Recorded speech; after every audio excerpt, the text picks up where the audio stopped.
With the first Mission Impossible movie proving to be a success, further cementing Tom Cruise's star power at the box office, it was inevitable that a sequel was to be made.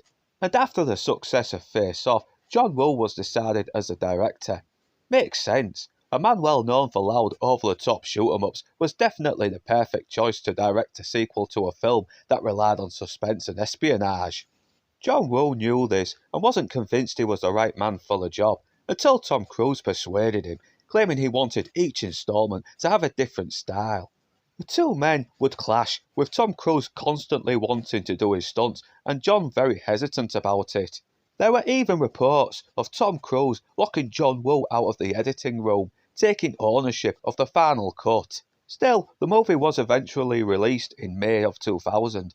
The film starts off with Boris the Blade injecting himself with a genetically modified virus named Chimera, and takes the antidote Bellerophon with him to meet Ethan Hunt. Unfortunately, Hunt turns out to be not Wolverine, played by Doug Ray Scott, who kills Boris and nicks the antidote. He plans to steal the Chimera from the labs to cash in on a pandemic he has planned. Wow, I'm surprised no one has thought of that before.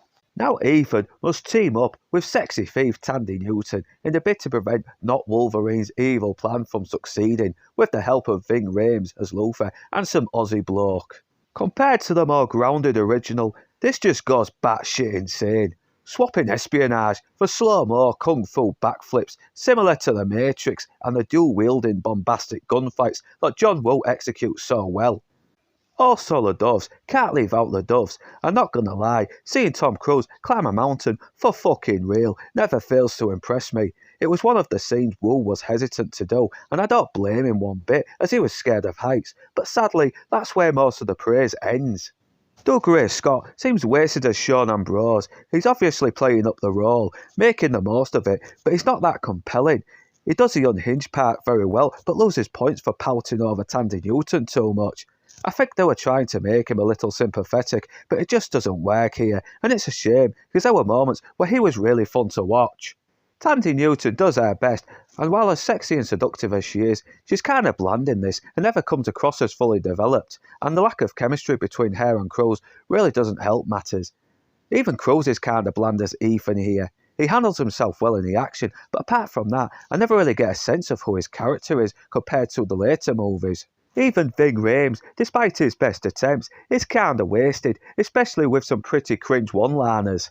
And as well executed as the action is, it robs the movie of any of the suspense that made the first film and the later films great. If it was a standalone action movie with no connection to the Mission Impossible series, it probably would have worked more. But in the end, it's mostly style over substance here, but thankfully it didn't hinder the franchise's chances of later better movies. And that's it for Mission Impossible 2. I'll catch you later for Mission Impossible 3, but for now, that's me done, and I'm off down to the pub.